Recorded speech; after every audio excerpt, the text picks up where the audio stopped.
네, 오늘 설교 제목이 가야 할까 가지 말아야 할까 하는 제목입니다.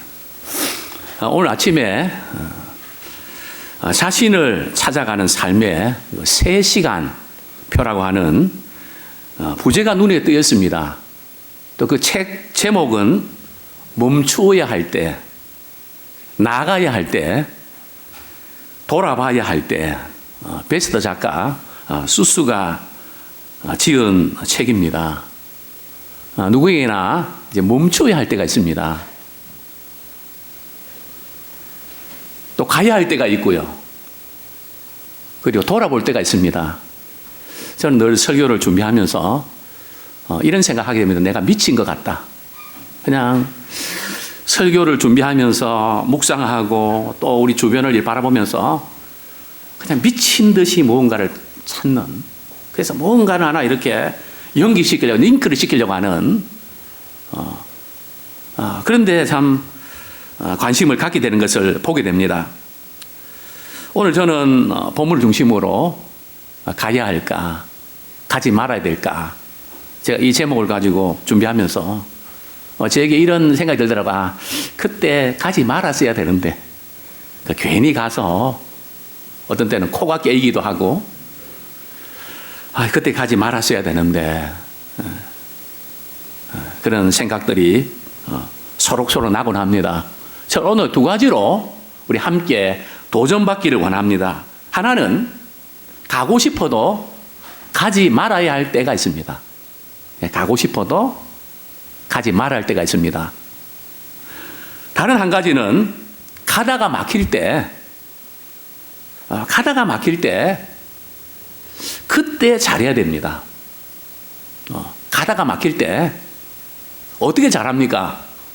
나를 돌아보고 혹시 내 욕심에 사로잡혀 있지 않는가? 정말 이것이 하나님이 기뻐하시는 건가? 그것을 바라보면서 오늘 하나님이 주신 지혜와 복된 시간 되기를 소원합니다. 오늘 본문에 나오는 발람은 모압의 귀족들과 함께 이스라엘을 저주하기 위하여 가게 되는데, 이 여정이 갔었어야 되는 걸까요? 가지 말았어야 되는 걸까요? 혹시 발람의 이야기를 아십니까? 이 이야기에 익숙한 분도 있고, 그렇지 못한 분도 있을 겁니다. 모압의 귀족들이 발락 왕의 지시를 받아서 발람에게 찾아와서 우리 왕이 지금 저기 이스라엘 자손들을 저주하라고 이렇게 부탁을 했는데, 저주만 하면 많은 재물을 줄 것이고 명예도 보장하겠소. 이런 어떤 스토리입니다. 그래서 오늘 본문의 배경을 우리 조금 이해할 필요가 있는데요. 우리 민수기 22장 우리 2절 3절 제가 봉독해 드리겠습니다. 십볼의 아들 발락이 이스라엘이 아모리아인에게 행한 모든 일을 보았으므로 모압이 심히 두려워하였으니 이스라엘 백성이 많음으로 말미암아 모압이 이스라엘 자손 때문에 번민하더라. 지금 발락은 모압의 왕입니다. 모압 왕이 어떤 소문을 들었다고요? 이스라엘 백성들이 아모리에게 행한, 아모리에게 뭘 행했는데요? 크게 이제 2가지인데, 첫 번째는 이스라엘 군대가 아모리 남왕국 시온을, 시온의 모든 성읍을 쳐서 복종을 시킵니다. 이 시온은 굉장한 가나안의 강대국이거든요. 시온이 그렇게 힘없이 무너졌대. 또 그리고 아모리 북왕국의 옥이 완전 초토화됐대.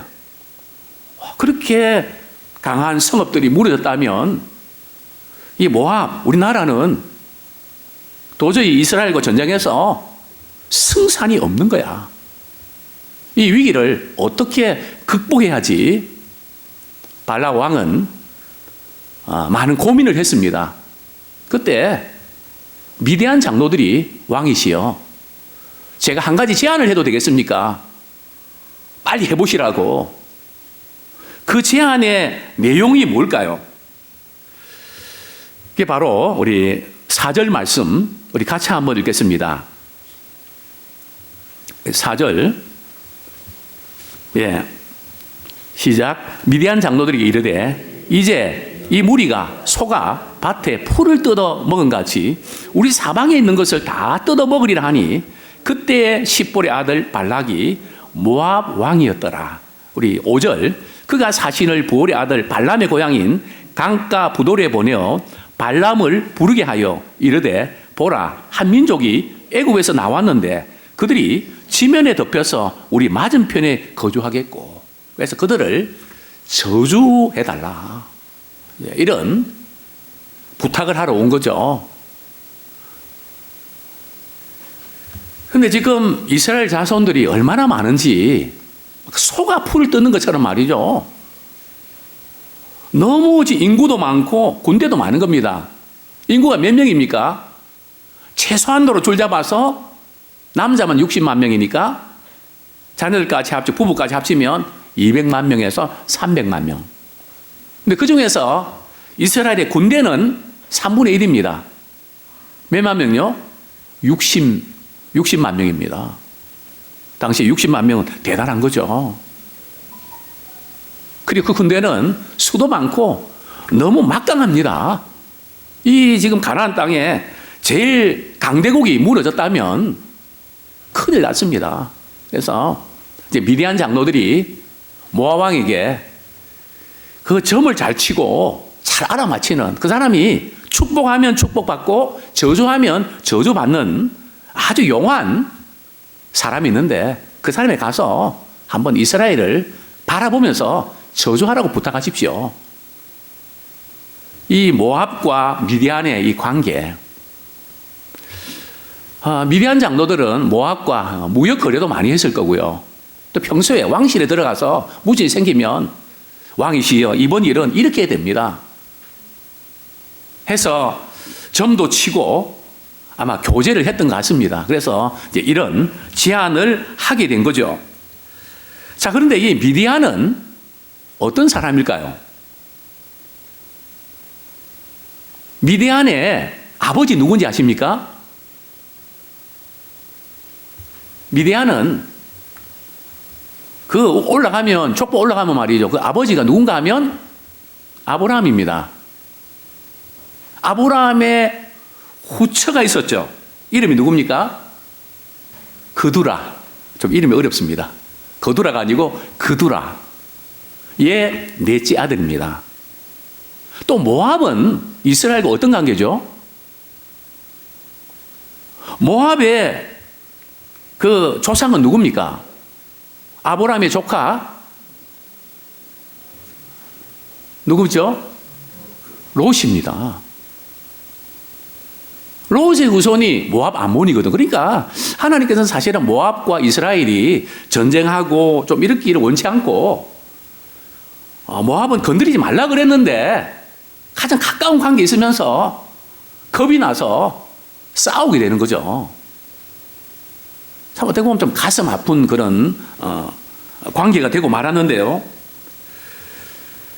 그래서 부올 사람 이제 발람에게 저주를 부탁하는데요. 자, 이 발람은 이름의 뜻이 뭔지 아십니까? 발람의 이름의 뜻은 탐욕자입니다. 탐닉자. 아주 욕심꾸러기죠. 욕심이 너무 많은 사람입니다. 지나칠 정도로요. 또 이 발람의 이름의 뜻은 백성을 망하게 하는 자. 백성을 망하게 하는 자. 참 이름을 잘 지어야 되겠더라고요. 한번 제가 이런 적이 있습니다. 제가 목회 초기에 이제 유아 세례를 집리하는데 이제 태어나서 이제 얼마 안 돼서 아마 유아 세례를 받게 된 것 같습니다. 그러면 유아 세례 받을 때 제가 이름을 잘 기억을 못 하니까 그 우리 전도사님들이 그 부모님 이렇게 왼쪽에 이렇게 이름을 쓰거든요. 그 이름이 이제 김미정이더라고요. 그래서 제가 이제 세례를 지내합니다. 하나님의 사랑하는 자 김미정에게 내가 성부와 성자와 성령의 이름으로 세례를 주노라. 아멘. 이렇게 하려고 했는데 전도사님, 목사님, 미정이에요, 미정. 이름이 미정이 아니고요. 아직 이름이 안 정해졌어요.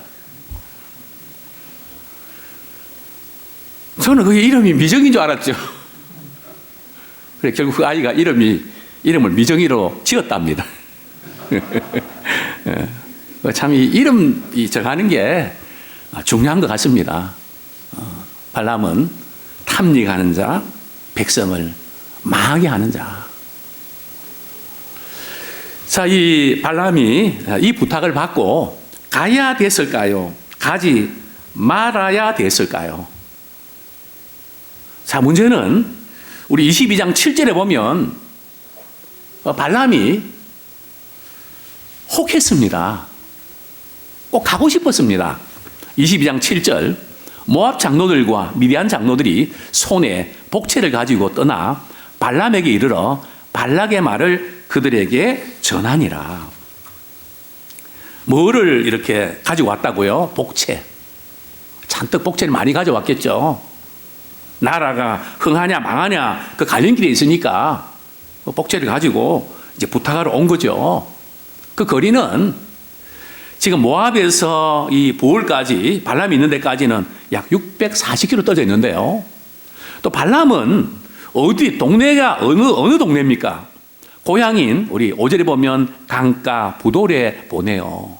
이 강가는 어느 강강입니까? 한강입니까? 이 강가는 유프라데스 강입니다. 당시에 가장 문명이 발달됐던 메소포타미아 문명,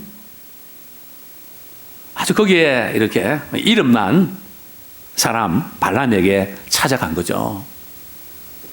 자, 발락 왕이 부탁한 내용이 뭡니까? 바로 이 백성을 와서 이 백성을 저주해라. 뭐 저주만 하면 완전히 호강하게 되고 그냥 성공하게 된다. 뭐 다른 거 할 것 없이 이스라엘 자손들 그냥 저주 한마디만 해줘라. 그러니까 발람이 뭐라고 이야기를 합니까?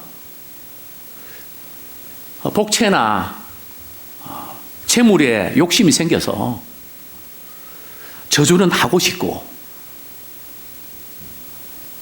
또 왠지 저주하면 안 될 것 같고 갈등을 하게 되죠. 그래서 발람이 먼 곳까지 오셨으니까 우리 집에 유숙하면서 하나님이 뭐라고 말씀하시는지 한번 들어봅시다. 이렇게 이야기를 하게 됩니다. 그런데 이제 하나님께서 발람에게 임하셔서 이렇게 말씀하시죠. 어떻게 말씀하시는 걸까요? 우리 9절, 10절.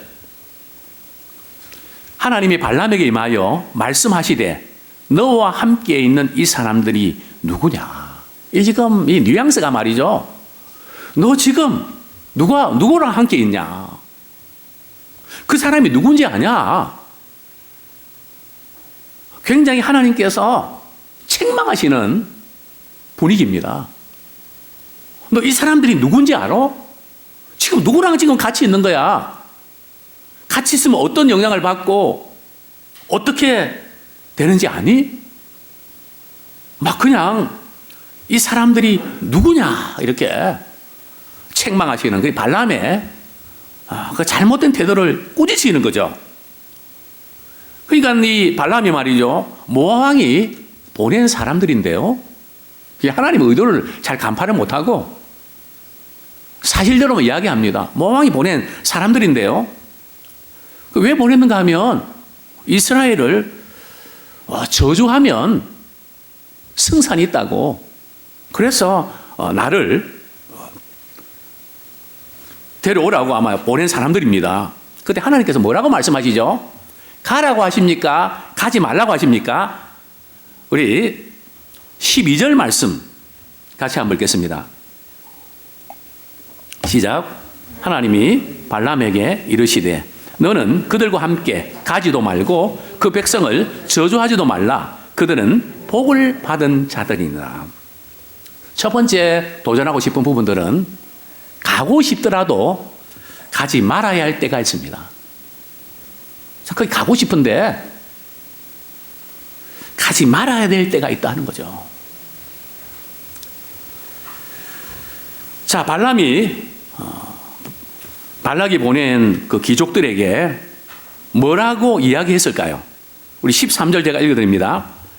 발람이 아침에 일어나서 발락의 귀족들에게 이르되 너희는 너희의 땅으로 돌아가라. 여호와께서 내가 너희와 함께 가기를 허락하지 아니하셨느니라. 지금 이 본문을 말이죠. 우리는 근성으로 허락 안 하는가 보다 뭐 이렇게 읽을 수 있지만 그 뉘앙스를 읽어야 됩니다. 하나님께서 허락하지 않으니까 나 갈 수 없다 뭐 이런 내용이거든요. 그런데 그 이면에는 발람은 가고 싶었을까요? 가기 싫었을까요? 발람에게 물어봐야 알겠습니까? 그래서 딱 분위기 보면 하나님께서 허락을 안 하셔서 나 안 간다고. 신앙생활도 우리 이렇게 하는 경우도 있지 않습니까? 난 정말 그렇게 하고 싶은데 하나님이 허락을 안 하셔서 내가 얼마나 많이 상처받은지 아십니까? 내가 얼마나 힘든지 아십니까? 이런 답변입니다. 하나님이 허락 안 하셔서 나는 갈 수 없다. 그 사람이 이제 그 의도 전달하는데 참 중요한데요. 그러니까 이 발락이 모압의 귀족들이 돌아와서 못 오겠다고 그런 사실을 전하니까 그 다음에 더 높은 귀족들과 더 많은 재물을 가지고 말이죠.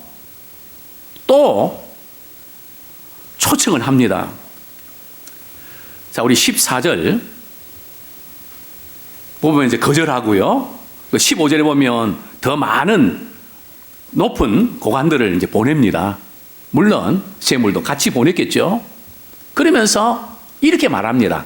우리 16절 말씀, 17절 말씀 같이 읽겠습니다. 시작. 그들이 발람에게로 나아가서 그에게 이르되 십볼의 아들 발람의 말씀에 청하건대 아무 곳에도 끄리끼지 말고 내게로 오라. 내가 그대를 높여 크게 존귀하게 하고 그대가 내게 말하는 것은 무엇이든지 시행하리니 청하건대 와서 나를 위하여 이 백성을 저주하라 하시더이다. 발락 왕은 간파를 했습니다. 지금 발람이 뭘 원하는지 가고는 싶은데 하나님께서 허락을 안 하셔서 나 못 가겠는데요. 이런 뉘앙스를 아주 예리하게 간파를 합니다. 그래서 뭐라고 이야기합니까? 아무 곳에도 끄리끼지 마십시오. 하나님이 가지 말라고 했다고 크게 매이지 마십시오. 세상을 어떻게 그렇게 삽니까? 그런 게 제약받지 말고 내가 하고 싶으면 하십시오. 또 만약에 오면 당신 인생 열립니다. 핍니다. 이렇게 좋은 기회 놓치지 마십시오. 아무 곳에도 끄리끼지 마십시오. 그러니까 하나님 앞에서도 더 이상 그런 거 때문에 갈등하지 말고 마음 편한 대로 하십시오. 왜 그것 때문에 자꾸 갈등하고 힘들어합니까? 그냥 저주만 해 주십시오. 발람이 이 이야기를 듣고 어떻게 이야기를 합니까?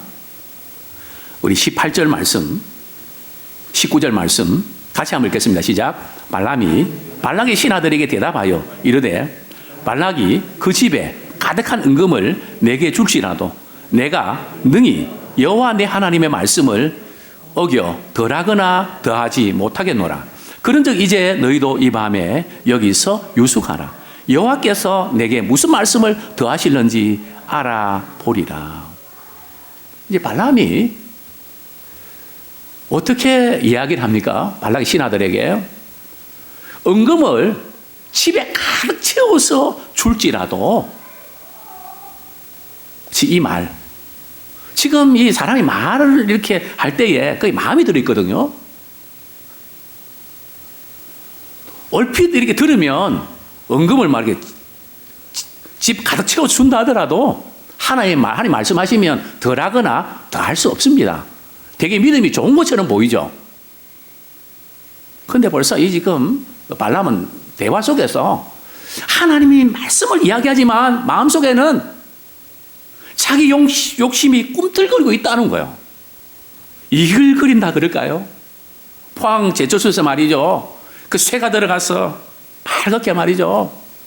주황색으로 막 이글거린 것처럼 우리 생각과 말은 하나님 찾고 그분의 영광 찾고 하지만 마음은 그 자기 그 욕심에 말이죠. 꽉 잡혀 있는 겁니다. 헤어나오지 못하는 거죠. 아이, 목사님, 발람을 너무 또 그렇게 보지 마십시오. 발람에 대해서 오버하는 거 아십니까? 너무 그렇게 몰고 가는 거 아닙니까? 근데 제가 그렇게 말씀드릴 수 있는 근거가 뭘까요? 오늘 본문에 보면 19절에 보면 말이죠. 다시 그들 우리 집에 좀 유숙하십시오. 하나님께서 무슨 말씀을 더 하실는지 알아보겠습니다. 바로 이제 이 대목입니다. 하나님께서 뭘 원하시는지 발람이 몰랐을까요? 무슨 말씀을 더 듣고 싶다는 걸까요? 내가 정말 원하는 거 하고 싶다는 뜻 아닐까요? 분명히 하나님은 아니라고 말씀하셨는데 나는 그거 하고 싶단 말이죠. 그래서 하나님, 무슨 말씀을 더해 주십시오. 마음 편하게 그거 할 수 있도록 환경을 몰아가시든지 그렇게 해 주십시오. 그런 마음 아닐까요?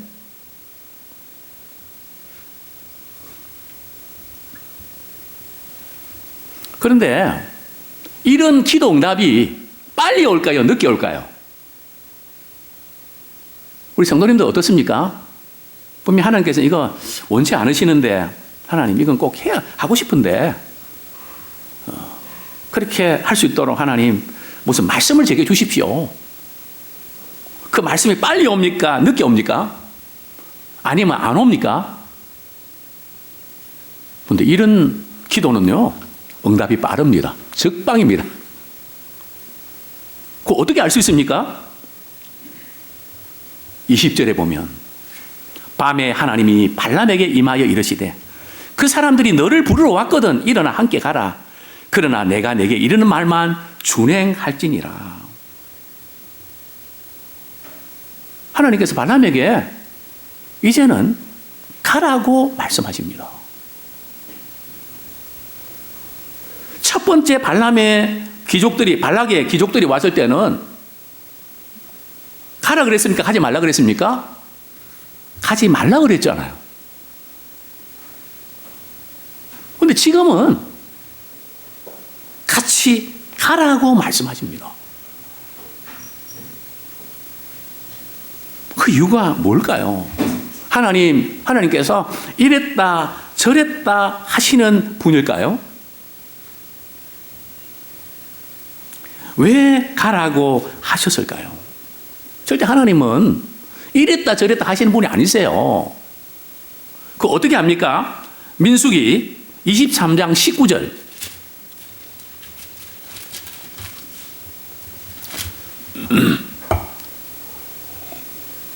같이 한번 읽겠습니다. 시작. 하나님은 사람이 아니시니 거짓말을 하지 않으시고 인생이 아니시니 후회가 없으시도다. 어찌 그 말씀하신 바를 행하지 않으시며 하신 말씀을 실행하지 않으시랴.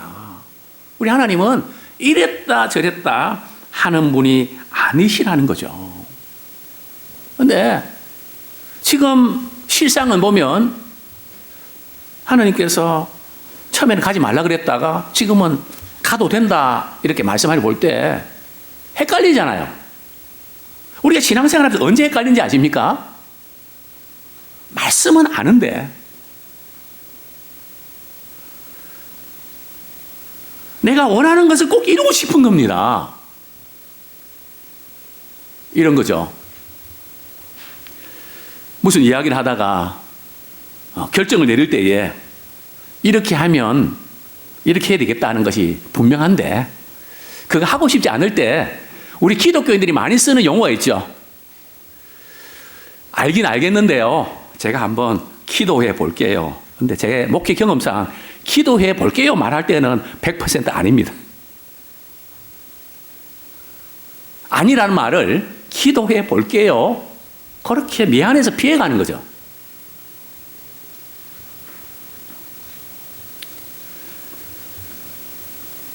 바로 지금 이 발람의 이 마음 상태. 하나님 아셨습니다. 우리 하나님께서는 이 발람이 얼마나 자기 욕심을 채우고 싶어 하는지 가지 말라 그래도 갈 줄을 알았던 겁니다. 그럴 땐 하나님께서 가라고 하십니다. 우리 헷갈릴 때는 우리 마음의 동기를 점검하셔야 됩니다. 왜 내가 헷갈리나? 아마 10중 8구는 우리의 욕심이 큰 비중을 차지해서 그럴 가능성이 대단히 높습니다. 그러나 하나님께서 아브라함에게 이렇게 가라고 말씀하시면서 이런 당부를 하죠. 20절, 민수기 22장 20절. 그러나 내가 내게 이르는 말만 준행할지니라. 가긴 가되 내가 시키는 대로 해라. 자, 두 번째 저는 도전드리고 싶습니다. 가다가 막힐 때 그때 잘해야 된다. 가다가 막힐 때가 있다는 거죠. 하나님께서 하라 그랬는데 왜 막힙니까? 우리 21절, 22절. 발람이 아침에 일어나서 자기 나귀 안장을 지우고 모압 고관들과 함께 가니 그가 감으로 말미암아 하나님이 진노하심으로 여호와의 사자가 그를 막으려고 길에 서니라. 발람은 자기 나귀를 탔고 그의 두 종은 그와 함께 있더니. 하나님께서 말이죠. 여호와의 사자가 발람이 그 가는 길을 어떻게 했다고요? 하나님께서 그 여호와의 사자가 막습니다. 그런데 이 나귀는 여호와의 사자를 보았습니다. 그래서 가던 길을 멈추고 말이죠. 자꾸 포도원 그 길로 이렇게 들어가려고 합니다. 그러니까 발람이 말이죠. 가던 길을 안 가고 자꾸 곁길로 셀라 그러니까 채찍질을 말이죠. 하게 됩니다. 점점 하나님께서 이제 좁은 길로 말이죠. 막힌 길로 막 그냥 그렇게 몰아갑니다. 근데 나귀가 계속 그 길로 가니까 발람이 화가 났고 말이죠. 계속해서 채찍을 때립니다. 나중에 말 안 듣니까 지팡이로 말이죠. 막 때립니다. 자, 23절. 나귀가 여호와의 사자가 칼을 빼어 손에 들고 길에 선 것을 보고. 그러니까 나귀는 말이죠. 여호와의 사자가 칼을 들고 말이죠. 이렇게 길에 서 있는 걸 봤습니다. 그러니까 겁이 나니까 자꾸 이제 가던 길을 멈추고 말이죠. 밭으로 자꾸 들어가는 거죠. 좁은 담으로 말이죠. 포도원 사이로 막 들어가는 겁니다. 그런데 발람은 그걸 못 보는 겁니다. 왜요? 욕심에 사로잡혀 있으면 말씀이 안 들어옵니다. 귀에는 들어오는데 마음에 닿질 않습니다. 물론 어떤 경우는 또 목회자가 무슨 말씀인지 잘 전하지 못해서 안 닿는 경우도 간혹 있지만 우리는 그 말씀의 의도 알잖아요. 그 말씀이 마음에 닿아야 되거든요. 말씀이 마음에 닿지 않는 게 여러 가지 이유가 있지만 그 중에 하나가 바로 우리가 영적인 눈이 감겨져 있거나 다른 데 마음이 빼앗겨 있거나 너무 다른 데 신경을 쓰거나 그래 보질 못하는 겁니다. 나귀를 모는데 발람은 보지 못하는 거죠. 그러니까 발람이 화가 나서 말이죠. 지팡이로 말이죠. 그 나귀를 막 때립니다. 근데 어떤 일이 벌어졌을까요? 희한한 일이 벌어집니다. 이런 일 보셨습니까? 물론 어린이 동화에서는 보셨을 겁니다. 우리 28절, 29절 같이 한번 읽겠습니다. 시작. 여호와께서 나귀 입을 여시니 발람에게 이르되 내가 당신에게 무엇을 하였기에 나를 이같이 3번을 때리느냐.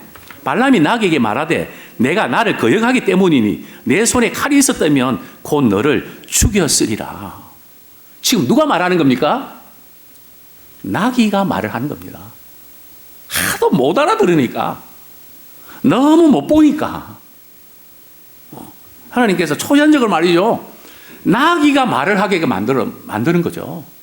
그 나귀가 이제 자기를 변호합니다. 주인이요, 내가 지금까지 주인을 모시면서 거역한 적이 한 번에 있었습니까? 없었는데. 근데 왜 나를 이렇게 거역하냐? 그때 이제 발람의 눈이 말이죠, 열리는 겁니다. 우리 31절, 32절 같이 한번 읽겠습니다. 시작. 그때 여호와께서 발람의 눈을 밝히심에 여호와의 사자가 손에 칼을 빼들고 길에 선 것을 그가 보고 머리를 숙이고 엎드리니 여호와의 사자가 그에게 이르되 너는 어찌하여 내 나귀를 이같이 3번 때렸느냐. 보라, 내 앞에서 내 길이 사악함으로 내가 너를 막으려고 나왔더니. 나귀가 만약에 피하지 않았으면 너 벌써 죽었어.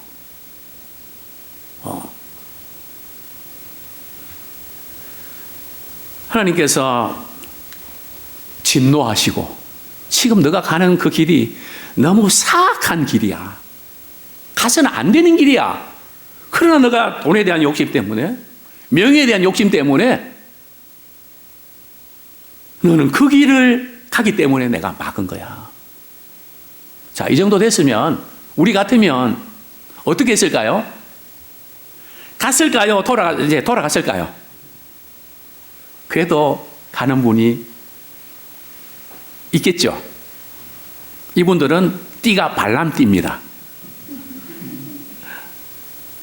발람이 뭐라고 이야기합니까? 그 참 이야기하는 그 뉘앙스를 통해서 그 마음을 읽어야 됩니다. 이렇게 이야기하죠. 우리 34절, 35절 같이 한번 읽겠습니다. 시작. 발람이 여호와의 사자에게 말하되 내가 범죄하였나이다. 당신이 나를 막으려고 길에 서신 줄을 내가 알지 못하였나이다. 당신이 이를 기뻐하지 아니하시면 나는 돌아가겠나이다. 여호와의 사자가 발람에게 이르되 그 사람들과 함께 가라.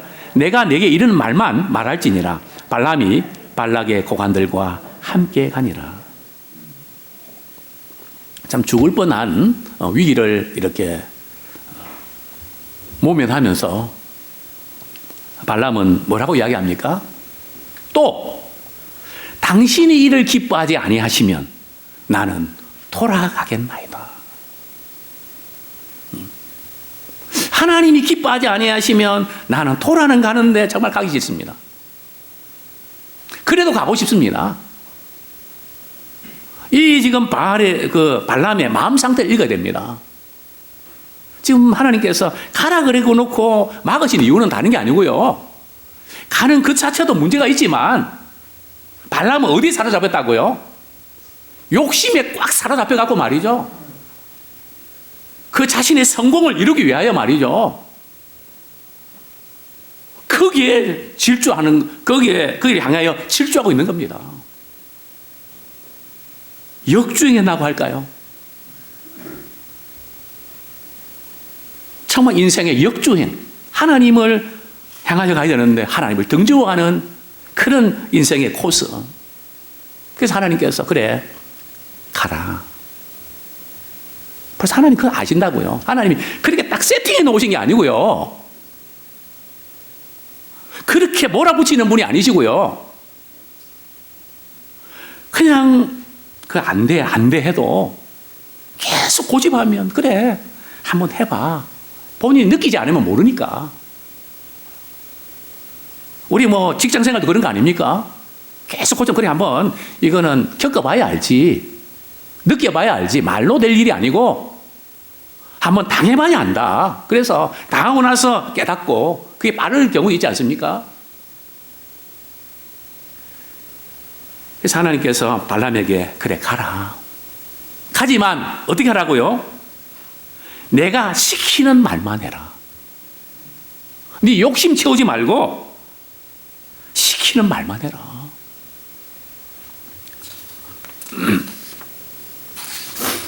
그렇습니다. 분명히 하나님께서 그래도 가라고 하셨는데 막힐 때 우리는 점검하셔야 될 일이 있습니다. 내 마음이 어디에 기울어져 있는가. 마음의 기울기가 문제입니다. 정말 하나님이 기뻐하시는, 하나님이 원하시는 그것을 이루기를 원하느냐. 아니면 말은 그렇게 하지만 마음은 그래도 내가 원하는 대로 해야 돼. 하나님이 이해해 주시겠지. 우리 한번 따라하겠습니다. 그래도가 사람 잡는다. 자꾸 우리는 그래도를 붙이거든요. 하나님 말씀하시면 이해해야 되는데 하나님 그렇게 말씀하시지만 그래도 지금 너무 힘들잖아요. 그렇게 하자면 이런 일이 생기잖아요. 자꾸 우리는 피해간단 말이죠. 그래서 어떻게 됐나요? 발람이 발락 왕에게 가서 참 대접받고요. 다 이스라엘 자손들이 보이는 거기서 제사를 드리면서 왕이시여 여기 계십시오. 하나님 말씀하신 그대로 전하겠습니다. 하나님께 뭐라고 말씀하시죠? 저주하라고 합니까? 축복하라고 합니까? 축복하라고 말씀하시죠. 그러니까 발락이 말이죠. 도대체 뭐 하는 거냐고. 내가 당신을 저주하라고 말이지 이렇게 데려왔는데 지금 몇 번째냐고. 하도 화가 나서 말이죠. 저주하지도 말고 축복하지 말고 당신은 나의 거래 끝났다고. 당신이 정말 저주했더라면 정말 좋았을 텐데 끝났다고. 그러니까 정말 가서는 안 되는데 그 욕심 때문에 갔는데 결과는 말이죠. 이것도 아니고 저것도 아닌. 이렇게 발람은 돌아가게 되죠. 문제는 이제 저주입니다. 그 부분 조금 다루도록 하죠. 불신자나 상사가, 부모가 말이죠. 자녀들에게 너는 왜 그 모양이야? 막 악담을 퍼붓고 저주하고 말이죠. 인격 모독하잖아요. 근데 그 이야기를 들을 때 우리는 주눅이 들거나 거기에 휘둘리면 안 됩니다. 이외로 거기에 휘둘른 분이 많이 계세요. 어떤 권사님이 그런 이야기 하시더라고요. 목사님, 어떻게 일하다가 갑자기 어려움이 생기면 옛날 점쟁이 말이 생각이 나요. 앞으로 살아가면서 이런 일이 생길 거라고 했는데 꼭 그 일이 생기네요. 그러니까 하나님의 말씀보다 점쟁이 말이 딱 떠오르면서 그걸 더 믿는. 그때 하나님의 말씀이 딱 떠오르면 얼마나 좋습니까? 또 우린 자녀들은 부모가 안 된다, 책망하고 막 인격적으로 막 그냥 무시하고 그러니까 나는 안 되는가 봐. 나는 될 수가 없어. 완전 그 저주에 붙잡혀야 됩니다. 근데 정말 예수 믿는 사람에게 말이죠. 어떤 분이 막 저주하고 독설을 퍼부을 때 우리 믿는 사람이 그게 먹힐까요? 안 먹힐까요? 절대로 안 먹힙니다. 만약에 먹히면요, 가짜 신자입니다. 진짜 신자는요, 저주가 안 먹힙니다. 왜냐하면 우리 믿음의 사람들은 저주에서 축복으로 바뀌어진 사람입니다. 하나님께서 십자가 사건을 통해서 저주에서 우리를 속량하시고 아브라함의 복이, 즉 아브라함의 축복이 우리에게 임한 겁니다. 그래서 우리는 누가 저주하고 폭언하고 해도 신경 쓸 게 없으면 다만 그 의도를 알고 또 우리가 잘못한 부분이 있으면 고치면 되지. 또 우리가 누구를 저주를 했습니다. 근데 이게 왜 발람이 그 저주하는 거 그 말하면 되잖아요. 그 한마디 하면 자신의 신세가 보장받는데 좋은 아파트에서 많은 거 누리면서 명예도 얻고 되는데 그거 저주하는 게 그렇게 어렵습니까? 왜 발람은 그거 안 합니까? 만약 우리가 발람의 입장에 있다면 저주했을까요? 안 했을까요? 물론 아마 여기 계신 분들은 아무도 안 했을 겁니다. 그러나 어떤 분들은 또 2배로 한 분도 있을 겁니다. 근데 저주는요, 내가 누구를 저주하잖아요. 그럼 그 저주가 누구한테 돌아오는 건지 아십니까? 자기한테 돌아옵니다. 이 발람은 그걸 아는 거예요.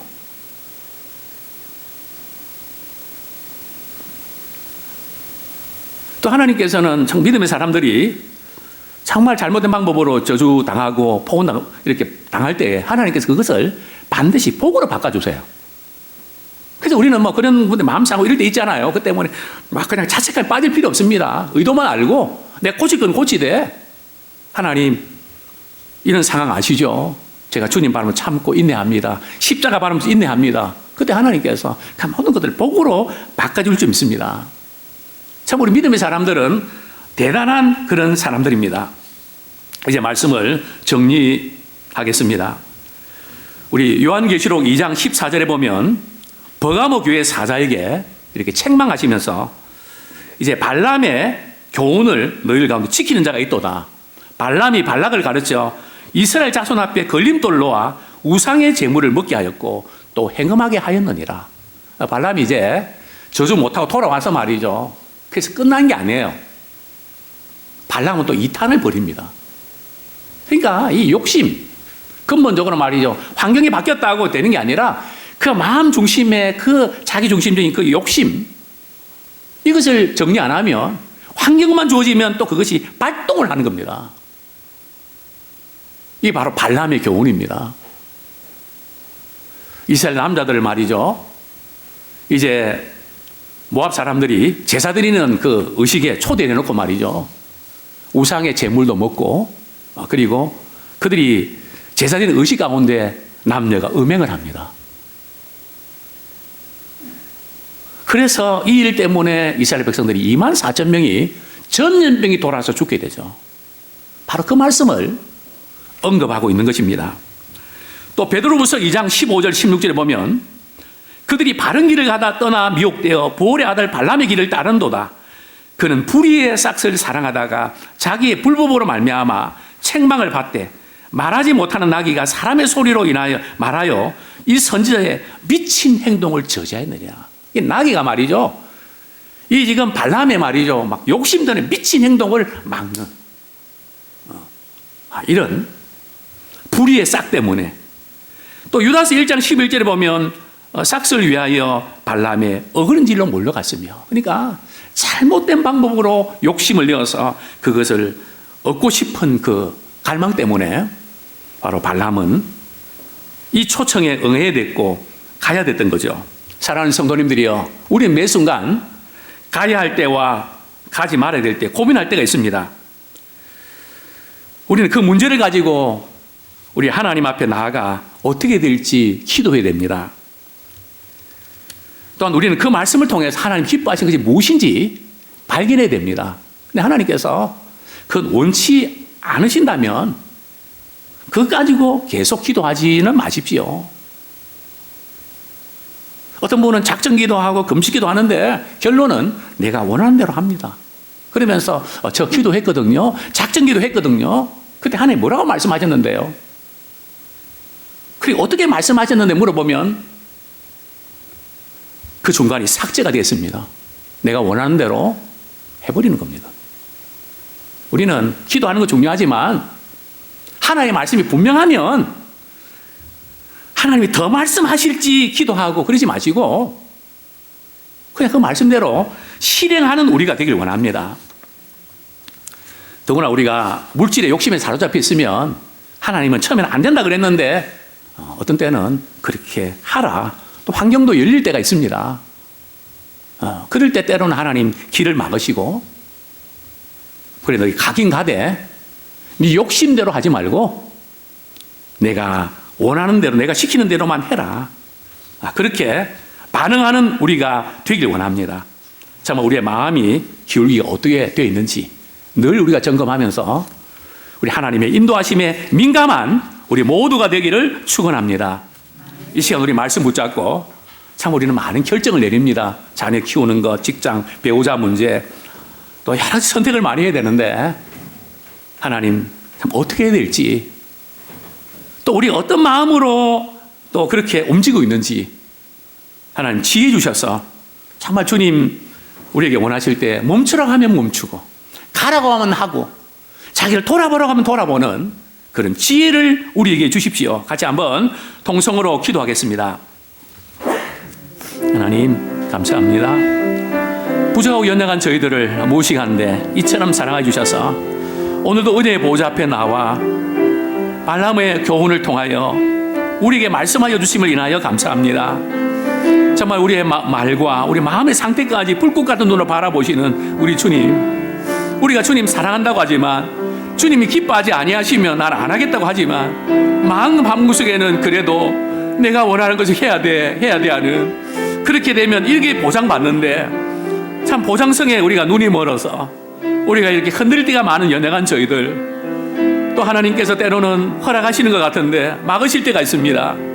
그때 우리 자신을 돌아보기 원합니다. 욕심인지 정말 주님이 원하시는 일인지, 정말 우리가 막힐 때에 또 주님이 시키는 대로 잘 반응할 수 있도록 거기까지 가서 내 욕심대로 하지 않도록 하나님 지혜를 베풀어 주시옵소서. 모든 것 주께 애통합니다. 예수님의 이름으로 기도드립니다. 아멘.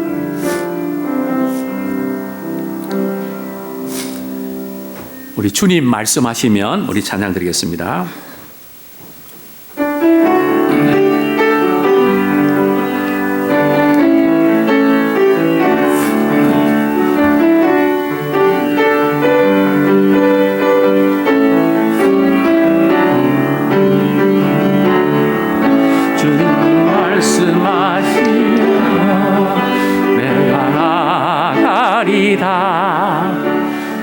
뜻이 아니면 내가 멈춰서리다.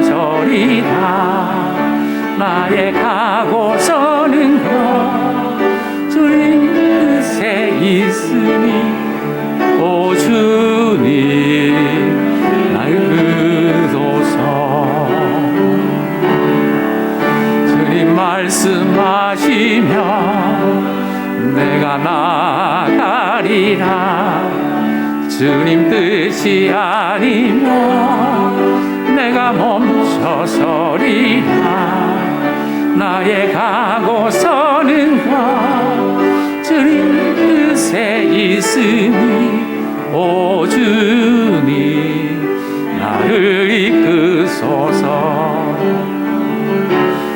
뜻하신 그곳에 나 있기 원합니다. 이끄시는 대로 순종하며 살리니 연약한 내 영혼 통하여 일하소서. 주님 나라와 그 뜻을 위하여 뜻하신 그곳에 나 있기 원합니다. 이끄시는 대로 순종하며 살리니 연약한 내 영혼 통하여 일하소서. 주님 나라와 그 뜻을 위하여 오 주님 날 이끄소서. 다 같이 우리